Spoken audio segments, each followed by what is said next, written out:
The brilliant millionaire CEO never believed in miracles, until he woke up in a hospital and discovered that the 3 boys who saved him were his own sons he never knew existed. Alexander Reed left his office late that night, the city already wrapped in a heavy, restless darkness that seemed to press in from all sides. His assistant had urged him to take a car, but Alexander refused. The walk helped him clear his mind, helped him focus, and he needed clarity now more than ever. He had just closed one of the most complicated deals of his career, and though outwardly composed, inside he felt the exhaustion gnawing at his bones. His steps were brisk, purposeful, and he barely noticed the empty streetlights flickering overhead. His phone buzzed in his pocket, another email, another meeting scheduled for the morning, but he ignored it for once. He just wanted to get home, have a drink, and sink into the blessed silence of his apartment. He didn't hear the footsteps at first. His mind was too full, and the city was never truly quiet. But a flicker of movement in the corner of his eye made him slow down. A man detached himself from the shadows near the alleyway, moving quickly and deliberately. Alexander's instincts flared, too late. The first blow hit the side of his head with brutal force, sending him sprawling onto the cold concrete. His vision blurred instantly, the world tilting sideways as another blow landed, pain exploding behind his eyes. He tried to push himself up, but his body wouldn't respond the way it should have. As he struggled, barely able to lift his head, he heard a voice, small, urgent, panicked. Then another. And another. They were young voices, shouting something he couldn't quite catch. His mind, sluggish and clouded with pain, registered the sound of footsteps running away, sirens wailing in the distance, and then hands, small, frantic hands, tugging at his sleeve, checking if he was awake. He caught a glimpse of a face, then 2 more, all blurred by the pounding in his skull. Children, he thought dimly. What were they doing here? The last thing Alexander saw before everything faded into darkness was a pair of bright blue eyes staring at him, wide with fear but filled with something else too, determination, maybe even recognition. The darkness pulled him under, but the image stayed burned into his mind, stubborn and persistent, refusing to let go. The steady beep of a heart monitor was the first thing Alexander heard when he woke. The sterile smell of antiseptic filled his nose, and the bright fluorescent lights above made him squint painfully. For a moment, he had no idea where he was or why his body ached with every breath he took. Then the memories slammed back into him, the street, the attack, the voices. He turned his head slowly, wincing as pain shot through his skull. A nurse noticed he was awake and hurried over, speaking in a calm voice he barely registered. He wasn't listening to her words. His attention was fixed on the doorway where 3 small figures stood, almost frozen as if unsure whether they were allowed to come closer. The boys looked identical. About 6 years old, all 3 with light brown hair that curled slightly at the ends, pale skin smudged with dirt, and the same piercing blue eyes that stared at him with a mixture of fear, worry, and something deeper. They wore mismatched clothes, t-shirts a size too big, sneakers scuffed and worn. One of them, the one standing a little ahead of the others, clutched a small, crumpled baseball cap in his hands, twisting it anxiously. Alexander frowned, trying to understand. They didn't look like hospital staff's children. They didn't belong to any visitor he could imagine. And yet there was something unsettlingly familiar about them. He tried to sit up, but pain lanced through his ribs, and the nurse gently pushed him back down, murmuring something about a concussion and a few cracked ribs. He forced himself to stay still but kept his gaze locked on the boys. Finally, the one in front took a hesitant step forward. His voice was small but clear. "Are you okay?" he asked. Alexander swallowed, his throat dry. "I think so," he rasped, feeling ridiculous talking to a child in a hospital bed. Another boy, standing slightly to the left, spoke up next. "We called the police. When the bad man hurt you." The third nodded vigorously, his hands balled into fists at his sides. "We stayed until they came." Alexander blinked, trying to process their words. They had seen the attack. They had helped him. They had saved him. His mind, still sluggish from injury, couldn't grasp why 3 young boys would be following him late at night, why they would risk their safety for a stranger. He opened his mouth to ask, but before he could form a question, the first boy, the one with the cap, said something that made the entire world tilt again. "We knew it was you," he said simply. "We've been watching. Because, you're our dad." For a long moment, Alexander thought he must have misheard. His mind scrambled for some rational explanation, some alternative meaning. But when he looked into their faces, into those eyes, the same shade of blue as his own, he knew there was no mistake. He stared at them, too stunned to speak, as the world inside his chest cracked open, letting in a flood of emotions he wasn't prepared for. The nurse said something about needing to call someone, a social worker maybe, but her voice was distant, drowned out by the pounding of his own heart. He lay there, staring at these 3 small, trembling boys, feeling his carefully constructed life beginning to collapse under the weight of a truth he had never imagined existed. Alexander remained silent long after the nurse had stepped out to give him space. His mind raced, trying to piece together something that made sense, but every logical thread fell apart the moment he looked at the boys standing awkwardly by the door.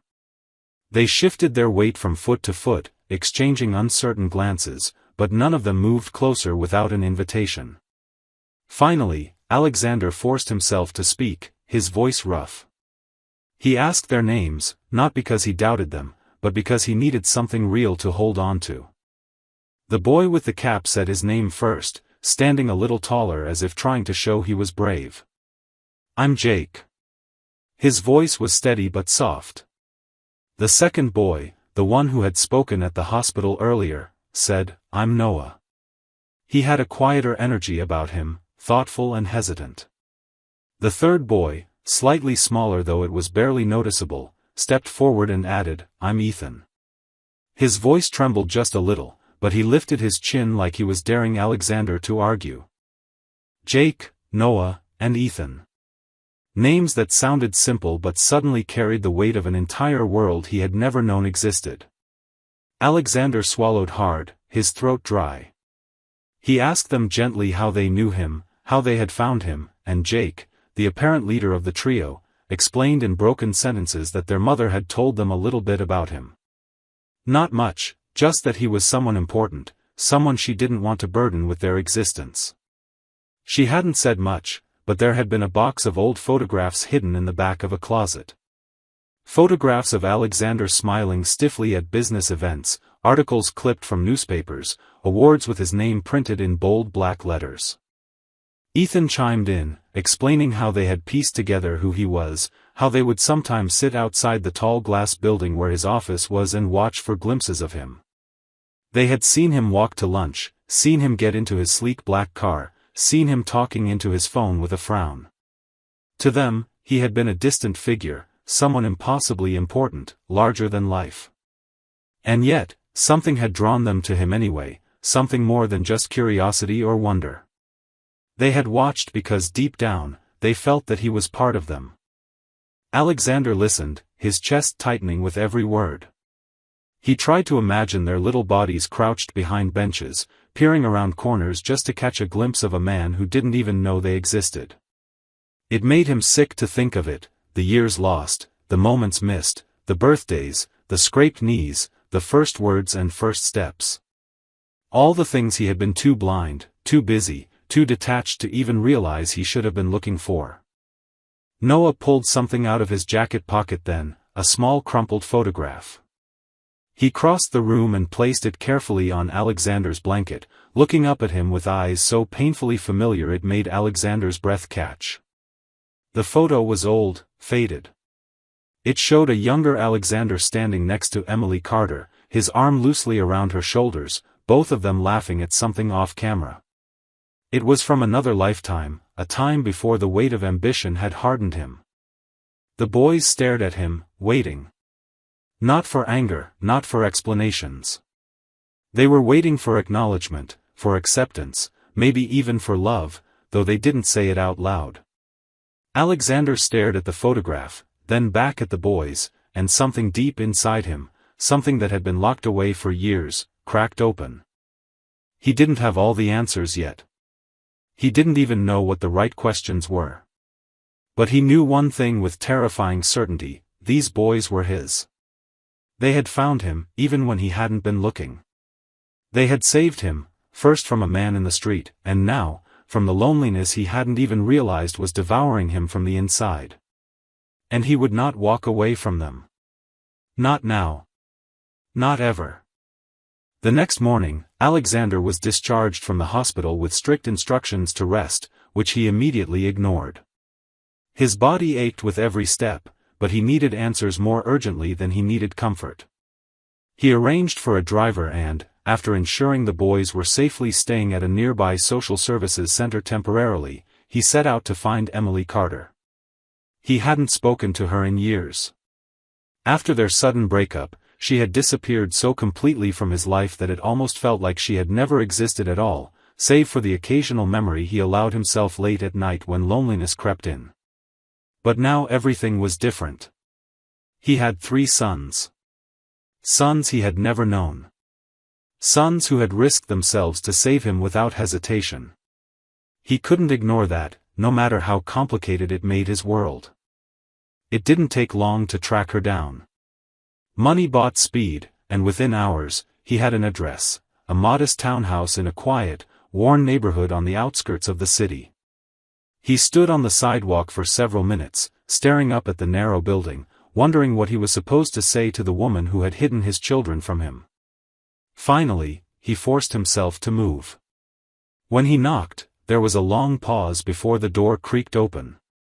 Emily stood there, framed by the doorway, looking almost exactly as he remembered and yet utterly changed. Her hair was pulled back in a messy braid, a few strands of gray threading through the once rich chestnut. She was thinner, paler, with faint lines around her mouth and eyes that spoke of sleepless nights and years of silent battles. But her posture was still proud, her chin still lifted as if daring him to judge her before he even spoke.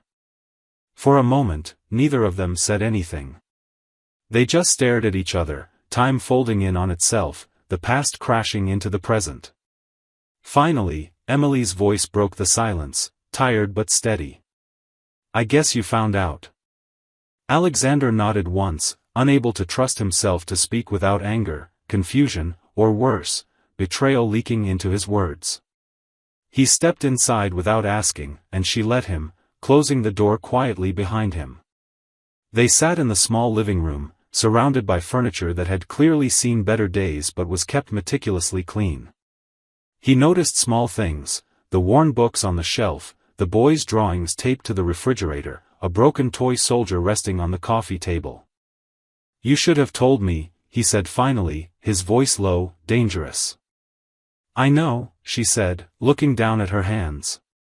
"I was scared. I didn't know what you would do." "What I would do?" he repeated, disbelieving.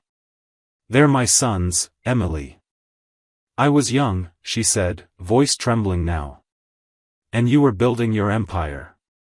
You had no room for a complication like me, let alone 3 more. I thought it would destroy everything you worked for. And then when I realized I was pregnant, it was too late. You were already gone, and I was too proud to chase you." Alexander's chest tightened painfully. The anger he had been ready to unleash faltered, replaced by something heavier and more devastating: grief for all the time lost. "You didn't even give me the chance to decide," he said, softer now.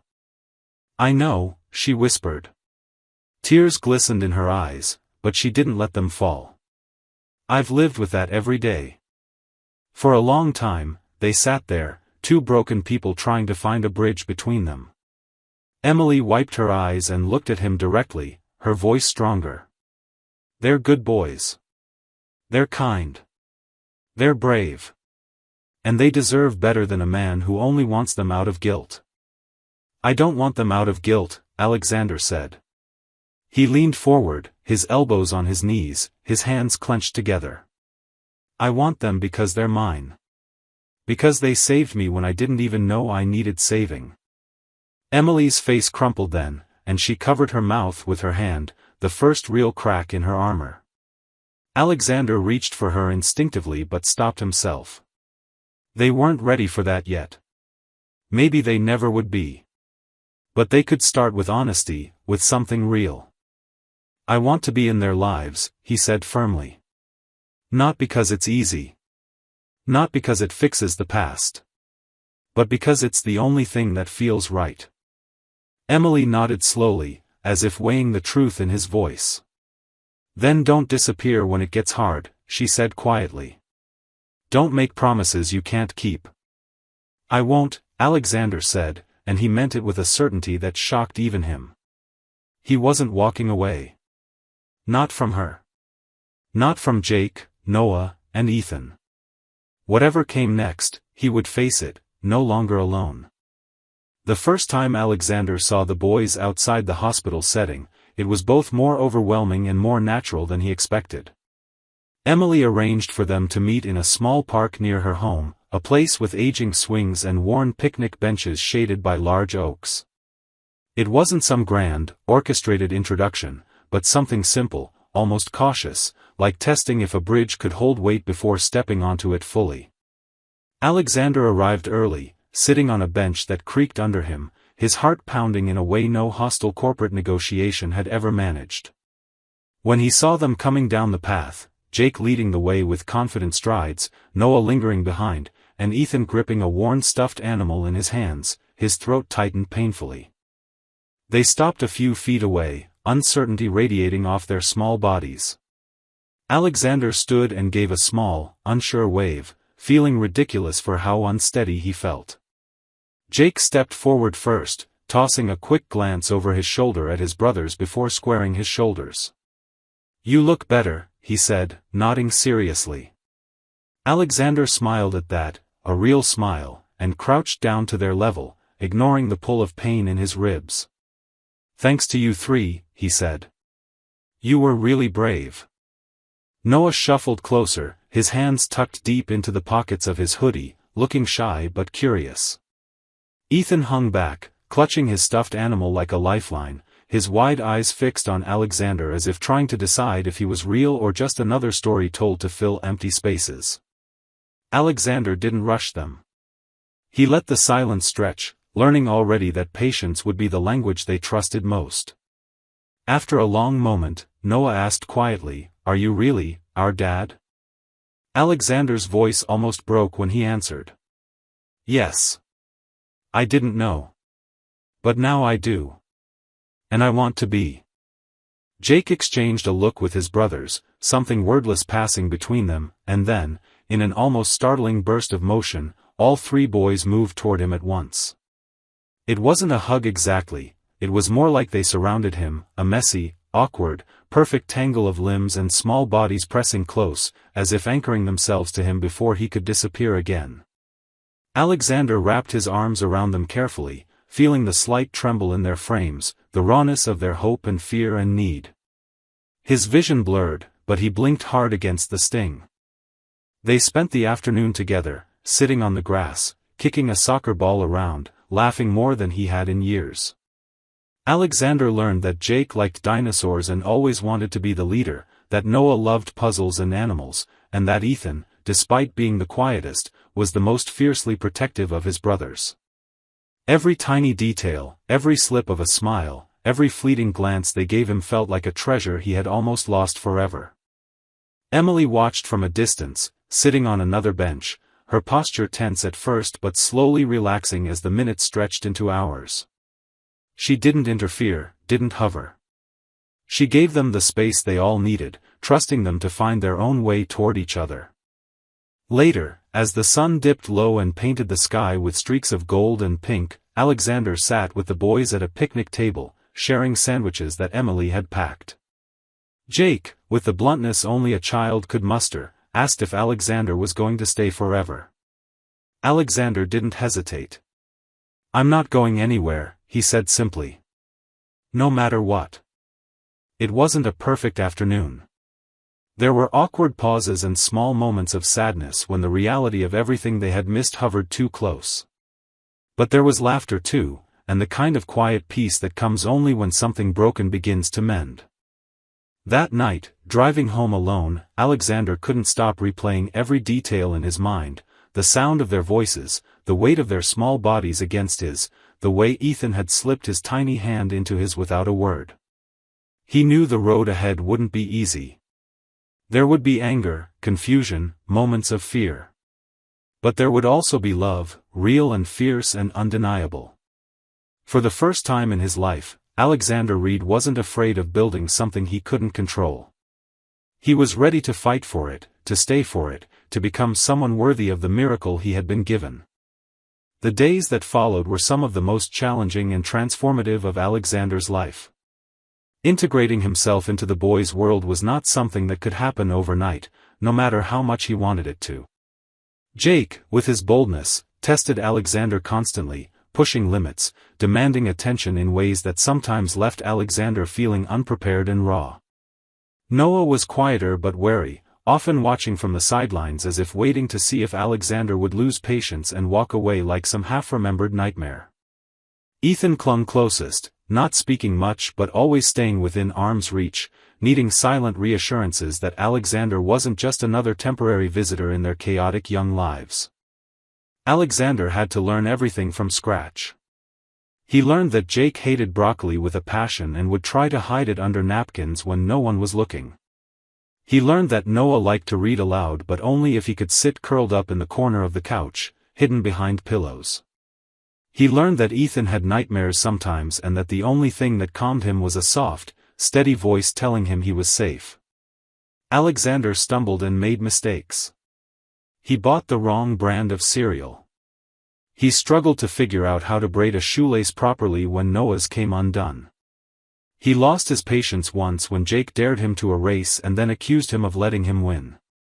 He felt completely, utterly out of his depth. But he also learned that the boys forgave quickly, that a real apology mattered more to them than grand gestures. He learned that they were desperately eager to trust but scared to do it too fast. He learned that showing up every day, even in the small ways, mattered more than any promises spoken out loud. Emily watched all of it happen with a kind of cautious hope. She saw the way Alexander fought for their trust not through gifts or bribes, but by being present, by listening, by admitting when he didn't know something instead of pretending to have all the answers. He took them to school when he could, attended their tiny soccer games, sat in folding chairs surrounded by other parents who had no idea who he was outside of being Jake, Noah, and Ethan's dad. One afternoon after school, as they walked home crunching through piles of golden autumn leaves, Jake suddenly turned and asked, "Are you going to live with us now?" The question was so casual, so simply stated, that for a moment Alexander couldn't find his voice. He crouched down so he was eye level with them and said, "If you'll have me." Noah looked up at him, his blue eyes serious and older than they should have been for a boy of 6, and he said, "We already did."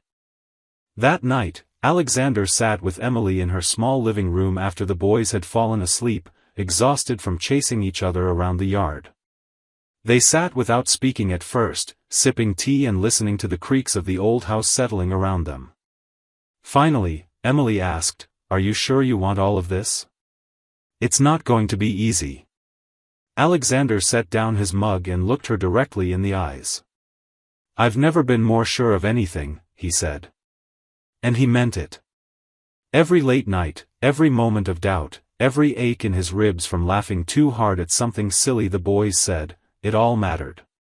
It all built something stronger than anything he had built with contracts or stock prices. They weren't a picture-perfect family. They had scars, old wounds, fears that would take time to heal. But for the first time in years, Alexander felt like he belonged somewhere. Not because of his title, not because of his wealth, but because 3 small boys had decided he was worth saving. Because Emily, despite everything, was willing to let him try. It wasn't about being perfect. It was about being present. And Alexander, a man who had once thought love was a weakness, now knew that being loved and loving in return was the greatest strength he had ever discovered. Thanksgiving came faster than Alexander expected, bringing with it a mixture of excitement and anxiety he hadn't felt since his earliest childhood memories. Emily suggested hosting a small dinner at her house, keeping things simple for the boys, who had never experienced a real holiday celebration with a full family. Alexander immediately offered to help, even though he had no idea what helping truly meant when it came to preparing a holiday meal. He was used to catered boardroom luncheons and high-end restaurant reservations, not peeling potatoes at a kitchen table while 3 energetic 6-year-olds ran circles around him. But he loved every chaotic second of it. The boys were giddy with excitement from the moment they woke up, buzzing around the house with a kind of innocent joy that was contagious. Jake insisted on helping with the stuffing, although more of it ended up on the counter than in the dish. Noah took charge of decorating, crafting small paper turkeys and scattering them across the dining room like confetti. Ethan, always the observer, quietly stayed close to Alexander's side, handing him ingredients and giving solemn nods of approval as they worked. Alexander's hands were clumsy with tasks he had never learned, but his heart was steady, anchored by the laughter that filled the walls around him.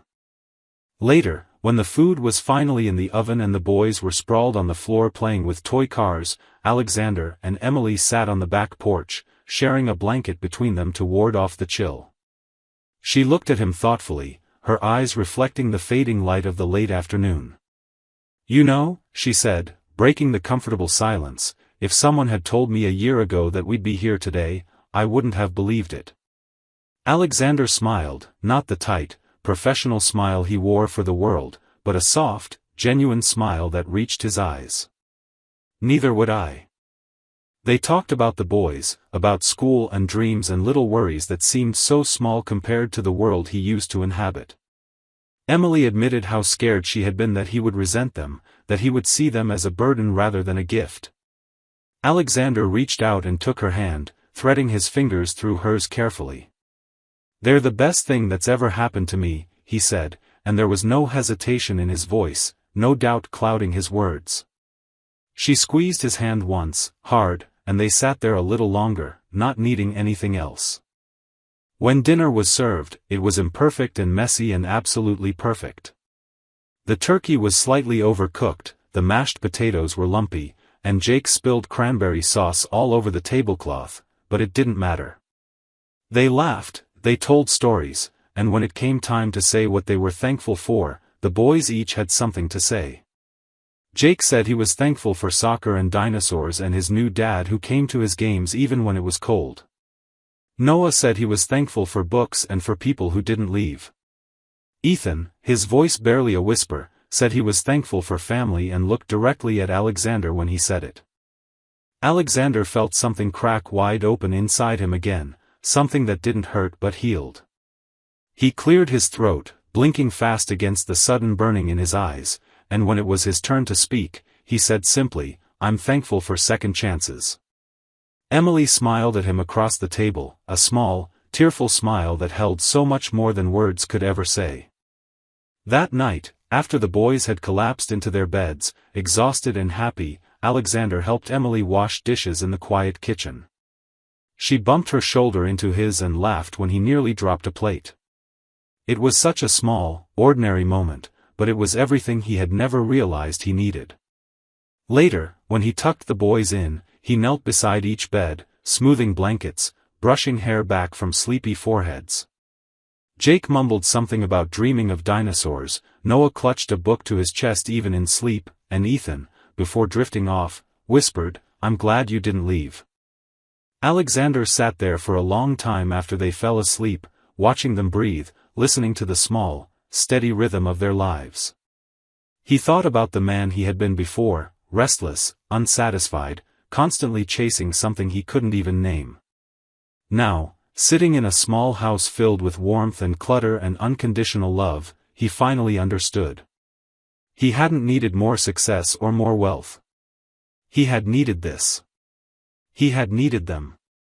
And somehow, against all odds, they had needed him too. Winter settled over the city, softening its edges under a blanket of frost and early darkness. Alexander found himself cherishing the quiet routines he was building with the boys and Emily, the once chaotic moments now woven into a tapestry that felt rich and irreplaceable. Every morning, he woke up earlier than necessary just to make breakfast for them, even if it was nothing more than scrambled eggs and toast slightly burned at the edges. Every evening, he read them stories before bed, sometimes falling asleep in the middle of a chapter with Ethan curled up against his side and Jake tucked under his arm. Life was no longer a race, it was something measured in tiny, irreplaceable moments that slipped into his soul and anchored him in a way he had never thought possible. One Saturday in early December, Alexander suggested something he had never imagined himself doing before, getting a real Christmas tree together.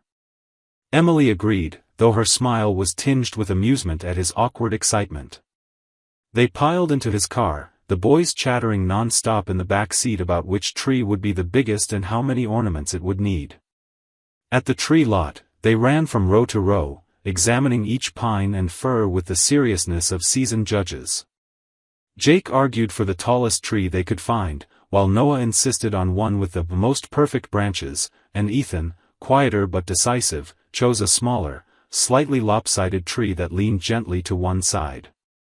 Alexander laughed and agreed without hesitation, and together they loaded the imperfect tree into the car, the boys clambering over one another to help secure it. That evening, their living room became a chaotic storm of lights, glittering ornaments, and handmade decorations.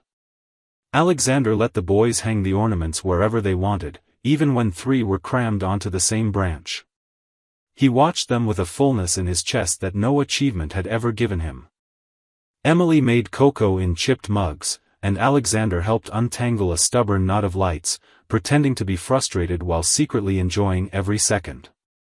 After the tree was finally finished, they turned off all the lights except for the ones wrapped around the branches. The small living room glowed with a golden warmth, and Alexander sat on the couch with the boys piled against him, their faces lit by the soft, flickering colors. Jake yawned first, then Noah, and finally Ethan, their bodies heavy with sleep as the long day caught up with them. Alexander carried each boy to bed carefully, marveling at how natural it had become to know the way their heads would tuck against his shoulder, the way their breaths would even out once they felt safe. Later that night, as snow began to fall outside the window, Emily and Alexander sat together in the living room, the tree lights still blinking softly. She looked at him over the rim of her mug and said, "You know they think the world of you." Alexander shook his head lightly, humbled in a way he could never have predicted. "They saved me," he said. "I'm just trying to catch up." Emily smiled, a real smile, filled with forgiveness, hope, and a little sadness for the time they had lost. She reached out and placed her hand over his. "You're here now," she whispered. "That's what matters." In the following weeks, Alexander filed the necessary papers to legally adopt Jake, Noah, and Ethan. It wasn't just a symbolic gesture. It was a promise, carved into every fiber of who he was becoming. At the final hearing, when the judge asked if he understood the responsibility he was taking on, Alexander answered without hesitation, his voice steady and clear. "They are my sons. They always have been. I'm just lucky enough to know it now." As they left the courthouse, the boys bounced around him, clutching his hands, laughing and shouting that they were officially official now. Emily stood a little apart, watching with tears in her eyes, her heart visibly stitched back together by the love she had once feared might never find them. That night, back home, Alexander tucked them into bed, kissed their foreheads, and whispered that he loved them, words he once thought he would never be able to say with such ease. When he finally sat down beside Emily, the house quiet around them, he felt something settle deep in his chest. Not the restless ambition that had once driven him, not the hollow victories he had chased for so long, but something heavier, richer, and infinitely more real. He was no longer the man who rushed through life looking for meaning in numbers and power. He was the man who had found it in 3 small boys with wide blue eyes, a woman who had forgiven his absence, and a home filled with laughter and hope. He didn't need a perfect life. He didn't need control. He needed exactly what he had: messy, unpredictable, beautiful love. And for the first time in his life, Alexander Reed understood what it meant to be truly, irreversibly whole. He didn't believe in love, especially not with a woman 11 years older, until one morning, her voice stopped him in his tracks and changed everything. Ethan West had never believed in fate. His world was measured in analytics, precision, schedules down to the minute. As CEO of one of the fastest-growing media conglomerates in New York, he controlled every aspect of his day, and nothing happened by accident. At 35, he was admired, feared, and relentlessly focused. But on that particular morning, everything unraveled just enough for something unusual to slip through. His driver called in sick for the first time in 3 years. His espresso machine short-circuited. The backup car had a flat tire. So instead of racing through the day with his usual command, Ethan found himself walking 2 blocks through lower Manhattan with a black coffee from a corner cart in his hand and irritation simmering just beneath the surface. He had no intention of stopping. No intention of looking up from the emails he was half reading on his phone. But then he heard something, a voice that didn't belong in the morning chaos of honking taxis and hurried shoes. It was clear and steady, rising like something rehearsed but deeply human. He looked up, and that's when he saw her. She was standing on the steps of an old theater, reading aloud from a worn paperback. Her voice didn't tremble. It filled the space with effortless grace. She wasn't young in the way most of the women in his circle were. Her hair, tied back loosely, revealed strands of soft silver. Fine lines traced the corners of her eyes and mouth, but nothing about her looked tired. She wore a long camel-colored coat, simple flats, and no noticeable jewelry. Elegant but unassuming. Ethan slowed down without realizing it. He wasn't a man who watched street performers, and she wasn't performing. She was simply existing, brilliantly, intentionally, in a space most people hurried past. He stood there, holding a now cooling coffee, completely still. It wasn't attraction in the traditional sense. It was something deeper, something harder to name. A pull. A shift. A feeling that someone had just altered the gravity of the street around him. She finished the passage and closed the book. A few people clapped softly and walked on. She offered a quiet smile, tucked the book into her bag, and turned to go. And that should have been the end of it. A passing moment, strange and poetic, easily dismissed by the logic-driven man Ethan had always been. But as she stepped down from the stairs and moved past him, she glanced up, just for a second, and met his eyes. There was no flicker of recognition, no flirtation. Just a calm, knowing gaze that seemed to see right through his $1,000 coat and the weight of his title. Then she walked on. Ethan didn't move for a full minute. Something in his chest was tight, like he'd just missed something important and didn't know how to get it back. He checked his phone out of habit, but the emails looked different now, smaller somehow, less urgent. He took another sip of the lukewarm coffee, stared at the spot where she had stood, and wondered who she was and why, for the first time in years, he suddenly couldn't think clearly. Ethan didn't mention her to anyone. Not to his assistant, not to Jason, his closest business partner, and certainly not to himself, not in the way that would have made it real. He told himself it had just been a passing curiosity, the kind that sometimes hits you after a night with too little sleep and too much caffeine. Still, he couldn't stop thinking about her. The softness of her voice, the confidence in her stance, the way her presence made everything else around her feel less chaotic. It annoyed him. He had more important things to focus on, an upcoming acquisition, an internal rebranding strategy, several interviews scheduled for the following week. And yet, her image drifted through his thoughts like a quiet thread, weaving itself into the background of everything he did. 2 days later, Ethan was invited to sit in on a private leadership seminar at a local university, a favor to one of the board members who wanted to showcase the institution's corporate communication program. He wasn't excited about it, but he respected the contact and agreed to attend, knowing it would only take an hour of his time. The event was held in a clean, modern lecture hall, with business students and young professionals sitting in rows, eager to impress. Ethan took his seat in the front row, nodding to the dean, adjusting the cuffs of his tailored shirt with practiced ease. He barely glanced at the printed schedule on the table in front of him. When the speaker was introduced, Ethan looked up. There she was. She walked onto the stage with a stack of notes, not glancing at the audience as she arranged her materials. She wore black slacks and a soft blue blouse, simple earrings that caught the light but never begged for attention. Her hair was loosely pinned back again, strands falling softly at her jaw. And when she finally lifted her head and looked out at the room, it happened again, that stillness, that quiet authority. "Good afternoon," she began. "My name is Grace Whitmore. I teach voice, presence, and the art of public communication. But what I really teach is how to be fully heard without ever raising your voice." Ethan forgot to breathe for a second. She didn't recognize him.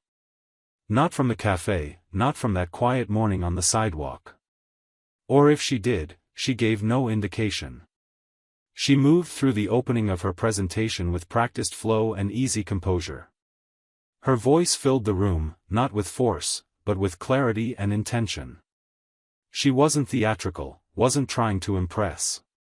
She was simply real, something Ethan hadn't realized he'd been craving until that moment. She talked about authenticity. About how people in power often lose their natural rhythm in the chase to sound impressive. She used examples, some funny, some profound. The room was captivated. Ethan, who had trained himself to tune out anything unrelated to immediate business goals, was completely focused. Not on her words alone, but on her. On how she stood. On the way she used silence as punctuation. On how every movement was purposeful but never performed. This wasn't showmanship. This was lived-in confidence. After the session, the room clapped enthusiastically. Students swarmed her with questions and thanks. Ethan stayed in his seat for a moment, unsure why he felt like a schoolboy again. When the crowd began to thin, he finally stood and approached her. Up close, she looked exactly as she had the first time, elegant, composed, and fully grounded in herself. Her eyes met his when he said, "You're very good at what you do." She smiled, the same quiet smile from that morning. "Thank you. That's kind of you to say." "I'm Ethan," he said. "Ethan West." He wasn't used to introducing himself. Usually, people already knew. She didn't flinch. Didn't raise her eyebrows. Just nodded. "Grace Whitmore." He didn't say anything for a moment, and she seemed perfectly content with the silence. Then he asked, "Would you mind if I walked you out?" She looked at him, not past him, not through him, but directly. She considered the offer. Then nodded once. "Sure." They walked slowly down the hall, their footsteps soft against polished floors, the air between them charged with something neither of them could quite name. She didn't ask what he did. She didn't compliment his suit. She didn't treat him like someone impressive. And that was exactly what made him want to know more. Ethan wasn't sure what he was doing. That wasn't a sentence he ever said out loud, but it echoed in his mind more than once after that afternoon with Grace. He told himself it was just curiosity, professional interest in a woman who clearly knew how to command a room without playing into ego or theatrics. But when he looked at his calendar and realized he had rearranged an entire week to keep a sliver of time free every afternoon, just in case, he knew it was more than that. He wasn't chasing her, exactly. He didn't know how to chase anyone. But he was lingering, hovering on the edge of something unfamiliar, and for once in his life, he didn't hate the feeling. Grace, on the other hand, remained composed, even distant at times. She never flirted. Never reached out. Never gave more than what the moment called for. But she never pushed him away either. When he showed up for another seminar, this one open to the public, she acknowledged him with a glance and a nod. Not a smile. Not a signal. Just recognition. And somehow that felt more powerful than any invitation. Afterward, he asked her if she wanted to grab a coffee. She hesitated, and for a brief second, he saw something flicker in her eyes, wariness, maybe, or memory. But then she agreed. They walked together to a small cafe tucked behind a bookstore, not the kind of place Ethan would have ever chosen himself. He let her lead, and when they sat across from each other at a quiet table near the window, something in the pace of the world slowed down. She ordered tea. He stuck with coffee. They talked, but not like two people trying to impress one another. She asked him how he ended up in media, and he told her about his obsession with stories as a child, how he never wanted to be in them, only to control how they were told. She asked if he still felt that way. He paused, then admitted he wasn't sure anymore. She shared that she had been a stage actress once, years ago, and that losing her voice, not physically, but metaphorically, after her divorce was the most disorienting thing she'd ever experienced. He asked if that's why she taught now. She said no. She taught because she wanted others to find their voice before it was taken from them. There was something about the way she said that made Ethan feel like he had spent his entire adult life not speaking at all, at least not with any truth. She didn't look at him like a headline or a figure of power. She looked at him like a man who might be worth seeing past the surface. It unsettled him more than any business competitor ever had. They met for coffee again. Then again. Each time was simple, short, never planned too far in advance. Grace never lingered. She left when it was time. She kept boundaries like a fortress. And Ethan, who had always taken what he wanted and walked away clean, found himself wanting something he didn't even know how to name. It wasn't lust. It wasn't novelty. It was something slower, more dangerous. He wanted to be known by her. And he had no idea how to make that happen. Jason noticed the shift before Ethan said a word. He cornered him one evening after a meeting and asked, "You seeing someone?" Ethan raised an eyebrow but didn't deny it. Jason grinned. "It's the first time in 5 years you've been distracted. Kind of refreshing." Ethan didn't respond. He wasn't sure if it was distraction or awakening. All he knew was that Grace had taken up quiet space in his mind that he didn't want to clear. Late one night, he reread a contract 3 times and realized he hadn't absorbed a single word. He closed the laptop and stared at his reflection in the darkened window. He had built an empire on discipline, structure, and precision. But Grace made him feel like those things might not be enough anymore. Like something was missing that couldn't be measured or strategized. And the terrifying part was that he didn't want to run from it. He wanted more of it. Even if he didn't understand what it meant yet. It was early evening when Ethan asked her to dinner. Not coffee, not a seminar follow-up, not a casual walk after one of her workshops, an actual dinner. The words came out more nervously than he intended, and he hated that he felt like a schoolboy. But Grace, true to her nature, didn't overreact. She simply looked at him for a long moment, as if weighing something invisible in the space between them. Then she nodded and said, "All right. One dinner." He chose a quiet French restaurant in the West Village, elegant but not pretentious, with low lighting and soft music. She arrived precisely on time, wearing a simple black dress and no jewelry except for a silver ring on her right hand. She looked timeless, not in a curated way, but in the way a person does when they've stopped trying to impress and instead just live fully in their skin. Ethan stood when she walked in, something he almost never did for anyone anymore. He wasn't trying to perform, it just felt like the right thing to do. Dinner began politely. They talked about books, music, the strange mood of the city in late autumn. He asked her what she missed most about acting. She said, "The moment before the lights go up. When anything is still possible." He smiled at that, because he understood it more than he expected to. He shared something too, a story about a failed early project, how he'd nearly lost everything and no one knew because he kept the company afloat with pure will and fake confidence. She didn't laugh or pity him. She just listened, really listened, and said, "That must have been lonely." The word caught him off guard. He wasn't used to being called lonely, even if he was. It was the way she said it, not as a judgment but as a truth she already accepted. There was no edge to her voice, only quiet recognition. And in that moment, he realized that she saw him. Not the title, not the press releases, not the version of himself he curated for the world, just him. Later, as they walked outside, he offered to call a car for her. She declined, saying she preferred to walk when the air was crisp. He offered to join her. She hesitated. Then said yes. They walked slowly, the city lights flickering around them, the noise softening with every step.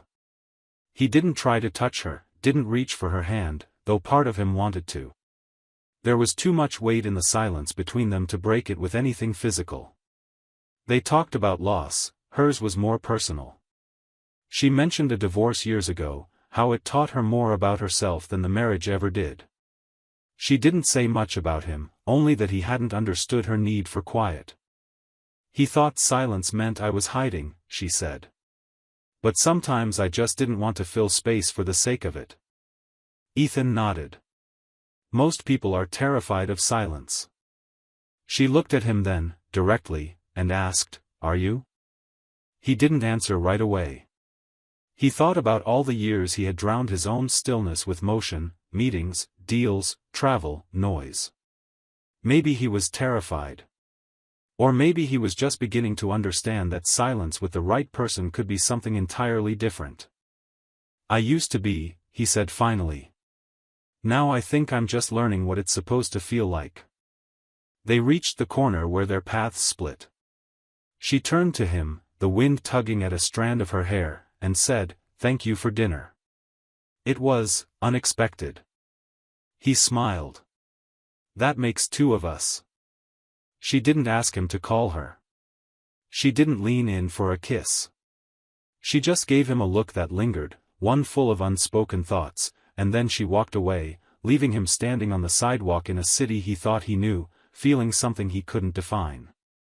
He didn't know if she'd agree to see him again. And for the first time in a very long time, he hoped. Not because he was used to winning, but because being around her made him feel like someone worth knowing, even in silence. A week passed without hearing from her. Ethan didn't call, didn't text, and neither did she. He kept telling himself that it had only been one dinner, one walk, one evening that had left a mark on him far deeper than he wanted to admit.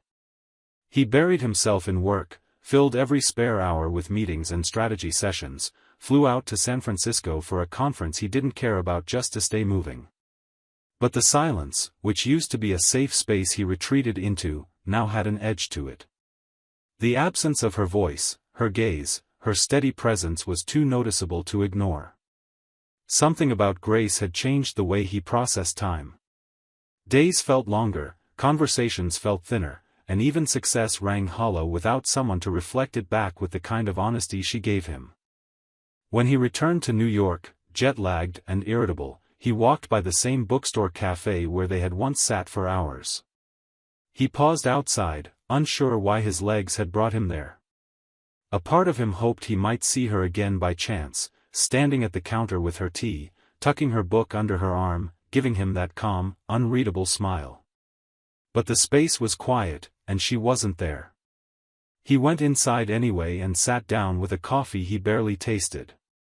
For the first time in a long time, he felt unsure of what to do next. And it wasn't about strategy. It was personal. Vulnerably, uncomfortably personal. 2 more days passed. Then he received an email. Not a call. Not a message. Just a short email, written with the same clarity she used in speech. It read, "Ethan, I didn't disappear. I just needed time. Would you like to meet? G." There was no timestamp, no location, just the choice left in his hands. And he didn't hesitate. He wrote back one word, yes. She chose the place, a quiet bench in Central Park just before dusk. When he arrived, she was already there, wrapped in a long coat, her hands in her lap. She looked peaceful but distant, like someone who had spent the afternoon arguing with herself in silence. "I didn't want to ghost you," she said, before he even sat down. "I just needed to clear my head before I let something start that I might not be ready for." Ethan nodded and slowly lowered himself onto the bench beside her. He didn't press. Didn't try to explain how much he'd thought about her in the past week. He waited. Grace took a breath, her eyes on the lake in front of them. "I've been alone a long time, Ethan. Not because I don't want connection.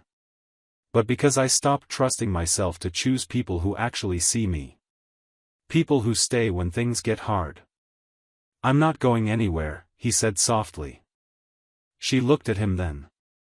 "You say that now. But you don't really know me." "Then let me." Her expression shifted. Not completely open, but not closed either. She turned back toward the lake. "I'm older than you," she said suddenly. "Not by much, maybe. But enough that the world will notice. They'll talk. They'll speculate. They'll assume. I don't care what they say. You will if you build something with me and it starts costing you." He leaned forward slightly. "Grace, I've spent my whole life building things that didn't last. Companies. Deals. Brands. I'm finally ready to build something that does." The silence between them grew longer. Not uncomfortable. Just real. A pause that meant something was shifting. She reached into her bag and pulled out a thin folder. "I didn't tell you this before. I was going to. Then I got scared." She handed it to him. Inside was a printout of a medical report. Her name at the top. A few highlighted lines near the middle. He looked at her sharply, already understanding. "Early stage," she said. "Treatable. But it's cancer. And I've been through this once before with my mother, and I know what it does to people who stay." He stared at the paper, then at her, then slowly closed the folder and placed it on the bench between them. "I'm not afraid of staying," he said. "I'm afraid of missing the chance to." Tears welled in her eyes, and she blinked them away with practiced grace. "I didn't expect you to say that. I didn't expect to feel any of this," he replied. "But here we are." She nodded, slowly, and after a long moment, she reached for his hand. It was the first time she touched him. No words followed. No promises. Just her fingers curling gently around his, and his grip tightening in response. And in that moment, with the sky turning amber and the world softening around them, Ethan knew something had begun that would not be undone. Ethan hadn't known what it would feel like to stand beside someone through something uncertain, something heavy, something not fixable by strategy or money. He was used to controlling outcomes, redirecting problems, throwing resources at complications until they bent to his will. But cancer didn't bend. Grace didn't bend either. She didn't want to be pitted, didn't want to be protected, and didn't need to be saved. What she needed, she told him plainly one evening, was someone who wouldn't vanish when things stopped being easy. And so he didn't. He showed up. He went with her to appointments. He sat in waiting rooms with people who didn't know who he was and didn't care. He brought her soup she didn't always eat and flowers she never asked for. He read to her when she was too tired to keep her eyes open, and when she asked him to just be quiet and sit with her, he did that too. Grace never made it romantic. She never framed it as tragic. She simply lived it, 1 hour at a time, with a strength that made Ethan feel like a child in comparison. She cried sometimes, but never in front of doctors. Only once did she cry in front of him, and it wasn't because of pain.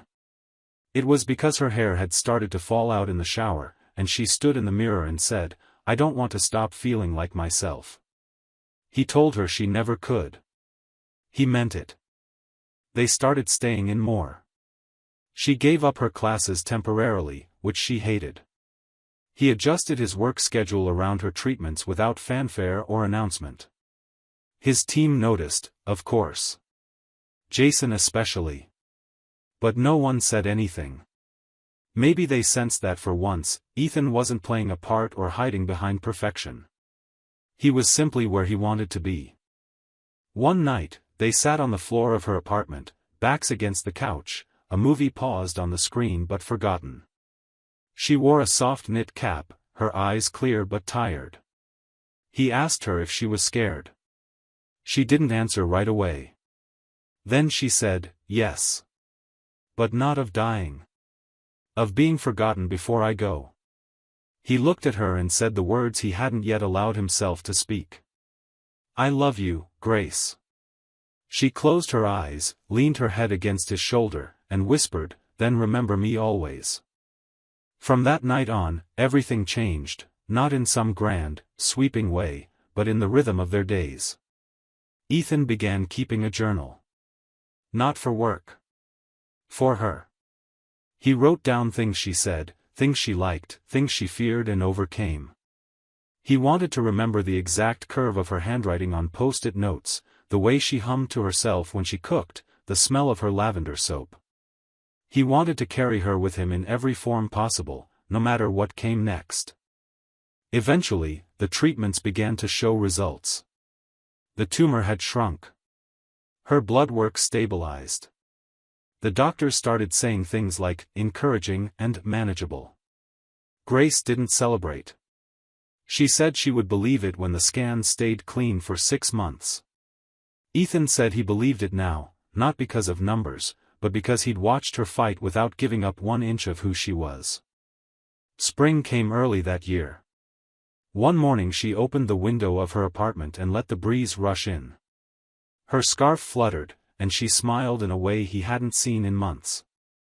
I feel like I might be coming back to life, she said, and he kissed her like it was the only truth he needed. That same week, she quietly returned to her teaching. Just 1 class. Just 1 afternoon. But when she walked into that room and saw her students waiting, she didn't cry. She stood tall. And Ethan, who watched from the back row without her knowing, felt something inside him realign. It wasn't pride. It wasn't relief. It was reverence. That night, she found the journal he had been writing and read 1 page before closing it gently. She didn't say a word. She simply walked over, put her hands on either side of his face, and whispered, no one's ever held me like this, not with their hands, with their memory. And for Ethan, a man who had spent his entire adult life building a name, a company, a legacy, those words were more permanent than anything he had ever written in stone. Summer arrived with a kind of quiet gentleness neither of them expected. The air was warmer, yes, and the days were longer, but the real change was in the way Grace moved again, with more energy, more presence, the weight in her steps beginning to lift. Her hair was growing back, fine and soft, and she had stopped wearing scarves altogether, even when walking through crowded streets. Ethan noticed the way people looked at her, how she didn't shrink from their glances. There was a different kind of grace in her now, one that didn't come from performance or elegance, but from survival. She looked like a woman who had been to the edge and chosen to walk back. Ethan's world had changed too. His office now understood that his schedule belonged to him, not the other way around. He had delegated more in 6 months than he had in the past 6 years, and to his surprise, nothing fell apart. He still made decisions, still gave direction, but he no longer felt compelled to micromanage every outcome. Jason had taken on more responsibility, and in one quiet conversation over drinks, he told Ethan he was proud of him, not for the business, but for finally learning how to be a human being first. Ethan didn't reply. He just raised his glass and let the silence be enough. Grace and Ethan began spending weekends outside the city, sometimes renting small cottages near the coast, sometimes just driving with no plan. They didn't need distractions. They had become their own quiet ecosystem. She brought books, he brought his notebook, and they existed in the same space without needing to fill it with anything more than shared breath and soft music. One Saturday evening, they sat on the porch of a small wooden cabin, watching the sky melt from gold into violet. Grace had a blanket over her knees and her fingers curled around a mug of chamomile tea. Ethan was writing in his journal, not noticing that she was watching him. "Have you ever thought about what happens after this?" she asked suddenly, her voice breaking the peaceful stillness. He looked up. "After what?" "After we're better. After I'm better. After it's not about cancer anymore." He closed the journal and set it aside. "Every day." Grace didn't smile. She looked away, thoughtful. "I'm not sure I remember how to live without a fight." Ethan leaned forward, resting his forearms on his knees. "Then we'll learn together. No finish lines. Just, what comes next." There was something incredibly vulnerable in her silence. She didn't want to admit she was scared of peace, but he could see it. She had become so used to surviving that she didn't yet know how to thrive without it. And so, for the first time, he told her something he hadn't shared with anyone. "When I was younger," he said, "I used to think love would get in the way. That it would slow me down, dull my ambition. And then I met you, and everything stopped, but not in the way I feared. It stopped the noise. You stopped the part of me that was always running. And for the first time in my life, I wanted to stay still." She didn't cry. She didn't rush toward him. She just reached over, placed her hand on his, and nodded once. That night, she fell asleep with her head on his chest, her hand resting on the notebook he'd left open beside them. In the morning, she asked him to read her a page. He chose one written weeks before, when she was still deep in treatment, when she had said nothing for hours and he had feared she was retreating from him. The page described her presence in that silence, how even when she wasn't speaking, she was still the loudest thing in the room to him. When he finished, she kissed his cheek and said softly, "You make me feel unforgettable." Later that week, they went to a dinner party hosted by an old friend of hers. It was the first time Ethan had met many of the people from her life outside of him. Some were surprised, others quietly judgmental, and a few whispered comments about the age difference. Grace noticed, of course. But Ethan held her hand all evening and introduced himself not as the CEO of a powerful company, but as the man who was deeply, unashamedly in love with her.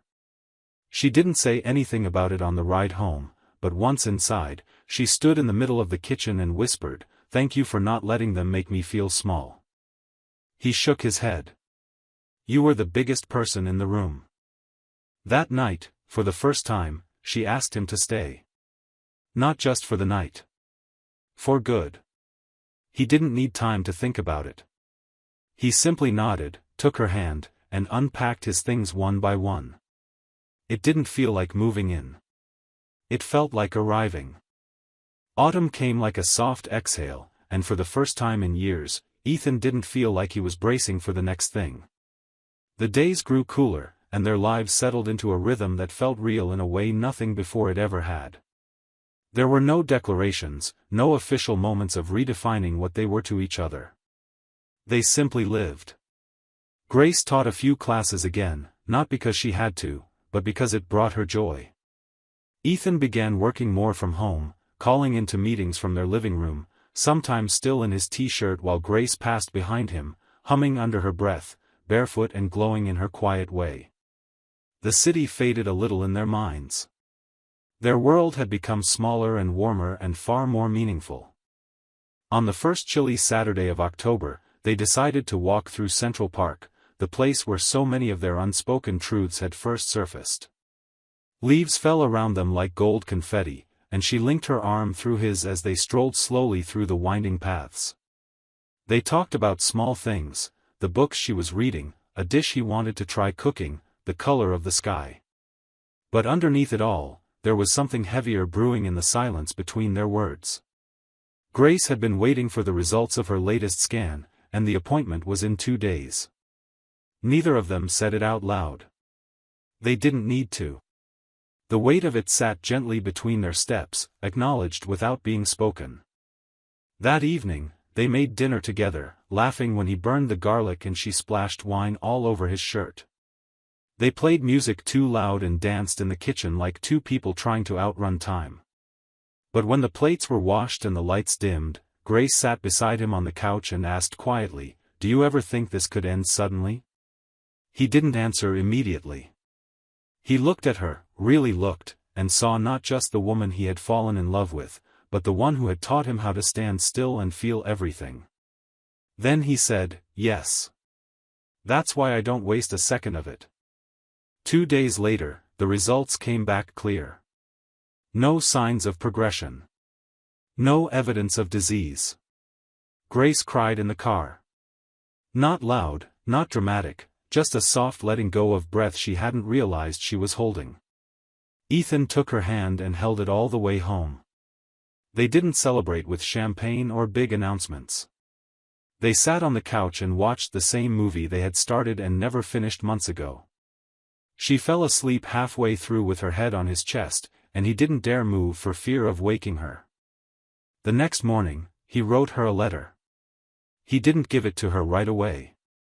He left it folded on her nightstand, tucked between her book and reading glasses. In it, he wrote not just that he loved her, but that loving her had changed the structure of his soul. That before her, his life had been polished but hollow, brilliant but cold. And now, even the simplest things, making coffee, walking the dog, hearing her laugh, felt like reasons for being alive.